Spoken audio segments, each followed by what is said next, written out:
মানসিকভাবে বাংলাদেশের মানুষ আজকে ভালো নেই। আজকে দেখবেন আপনি ৯০ এবং ২৪-এ দুইটি গণ অভ্যুত্থানেরই চালিকা শক্তি ছিলেন যে নেত্রী, উনি শুধু বিএনপির অভিভাবক না, উনি সারা বাংলাদেশের অভিভাবক। এবং উনি আজকে বিশ্বের দরবারে একজন মানুষজন আছে না যে যার উপদেশ শোনার জন্য বসে থাকে, সারা বিশ্বের সকল বাংলা ভাষাভাষীরা তারা বা বাংলাদেশিরা তারা উপদেশ পাওয়ার অপেক্ষায় থাকে যে বেগম খালেদা জিয়ার কাছ থেকে কীভাবে উপদেশ পাবে এবং দেশকে আরও সুন্দরভাবে কীভাবে গড়ে তুলতে পারবে। আজকে আপনি দেখবেন যে ৮৬ সালে লীগের আঁচল ধরে জামাতে ইসলামী কিন্তু নির্বাচনে গিয়েছিল, কিন্তু আমাদের বেগম খালেদা জিয়া কিন্তু অনড় ছিলেন, সুদৃঢ় ছিলেন, উনি কোনোদিন আপোষ করেন নাই এক মুহূর্তের জন্য। গণতন্ত্র যতবার আধারে পড়েছে ততবারই আলোকবর্তিকা নিয়ে হাজির হয়েছেন আপোষহীন দেশনেত্রী বেগম খালেদা জিয়া। আজকে যত ডিকশনারি আছে, যত ভাষা আছে, তার ত্যাগের ভাষা অনেক, এই ডিকশনারির ভাষা অনেক সীমিত তার ত্যাগকে ভাষায় প্রকাশ করার জন্য। অনেকেই ভাষা, আপনি যত ভাষা বিজ্ঞানীরাও যদি প্রকাশ করে তার স্যাক্রিফাইসটাই কীভাবে দেখাবে ওটা প্রকাশ করা সম্ভব না।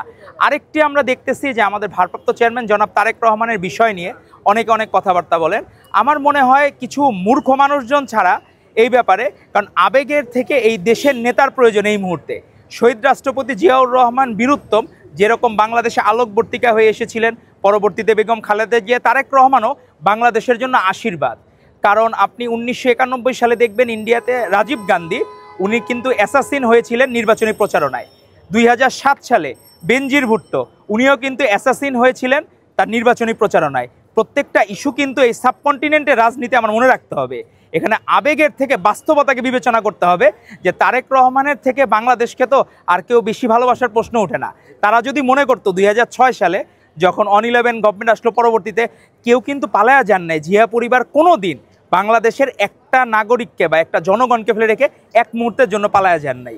বাকিদের ইতিহাস আছে, বাকিরা যারা স্বাধীনতা বিরোধী শক্তি ছিল, আজকে ২৪-এর গণ অভ্যুত্থান বিরোধী শক্তি আছে, এরা কিন্তু পালায়া যেতে বাধ্য হয়েছে, কিন্তু এক মুহূর্তের জন্য পালান নাই এই আপোষহীন দেশনেত্রী বেগম খালেদা জিয়া, জিয়া পরিবার, তারেক রহমান। তো আমাদেরকে মাথায় রাখতে হবে, আমরা সকলের কাছে দোয়া প্রার্থনা করছি, আজকে বাংলাদেশের সকল মসজিদে মন্দিরে মানুষ ঘরে বাইরে মন থেকে দোয়া করছে, এটাই প্রাপ্তি। এবং আমরা গর্ববোধ করি যে আমরা বিএনপি এবং তার ছাত্র সংগঠন, ছাত্রদল হিসাবে আমরা প্রাউড ফিল করি যে আমরা এরকম একজন নেত্রীর অনুসারী এবং আমরা এরকম একজন জনপ্রিয় নেতা তারেক রহমানের অনুসারী, এই জন্য আমরা গর্ববোধ করি।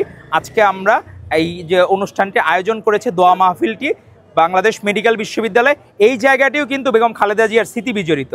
তো এই জায়গায় মসজিদে যে দোয়ার আয়োজন করেছে, এজন্য বাংলাদেশ মেডিকেল বিশ্ববিদ্যালয়ের ছাত্র কল্যাণ পরিষদকে আমি ধন্যবাদ জানাই যে তারা এরকম সুন্দর আয়োজন এবং গঠনমূলক আয়োজন এবং সুন্দর উদ্যোগ, আপনাদের মাধ্যমে সকালকে সারা বাংলাদেশের মানুষকে আমরা দোয়ার আহ্বান জানাচ্ছি এই বাংলাদেশ মেডিকেল বিশ্ববিদ্যালয় থেকে।